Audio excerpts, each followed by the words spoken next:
Bumubuo na ang Department of Justice ng mga grupo na iikot sa mga palengke para imbestigahan ang kalakalan ng bigas. Layo nitong matukoy kung sino ang mga rice retailer na hindi sumusunod sa price ceiling. Si Luisa Erispe sa detalye. Hindi makakalusot sa kamay ng batas ang sinumang lalabag sa price cap ng bigas. Yan ang tiniyak ng Department of Justice alinsunod sa inilabas na executive order ni Pangulong Ferdinand R. Marcos Jr. hinggil sa rice price ceiling.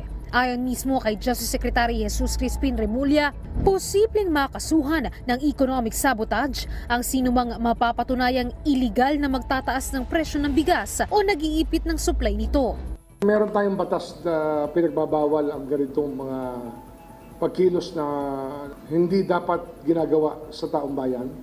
At kung ito talaga ay kanilang pipilit gawin, ay ang batas po ang kanilang makakaharap sa bagay na ito. Pinakamabigat niya siyempre economic sabotage and other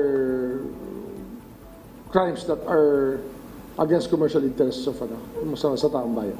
Bilang parte naman ng kanilang investigasyon kung saan ang punot dulo ng pagtaas ng presyo ng bigas sa merkado, bumubuo na ang DOJ ng mga grupo na iikot sa mga palengke para imbestigahan ang kalakalan sa bigas. Nagbubuo pa kami ng mga team na iikot din sa mga merkado upang tingnan mismo ang mga pangyayari sa mga iba't ibang mga merkado. At ito ay aming ngayong ginagawa ng pag-aaral. Yung iba't ibang mga pwedeng ipataw na kaso sa mga hindi tatalima sa mga nais natin ipatupad na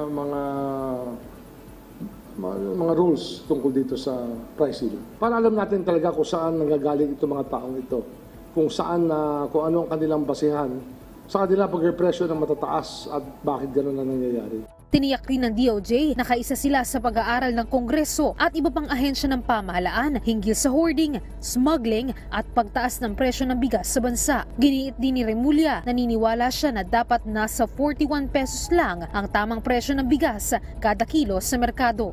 Nakikiisa kami ngayon sa Kongreso sa pag-iimbestiga. Sa bawat pagdinig ng Kongreso ay mayroong team ng DOJ na nakamanman at tumutulong sa Kongreso. Sapagkat ang paghanap ng ebidensya ay hindi madali. Kaya tulong-tulong na lahat na sangay ng gobyerno sa bagay na ito. Luisa Erispe para sa Morning Show ng Bayan, Rise and Shine Pilipinas.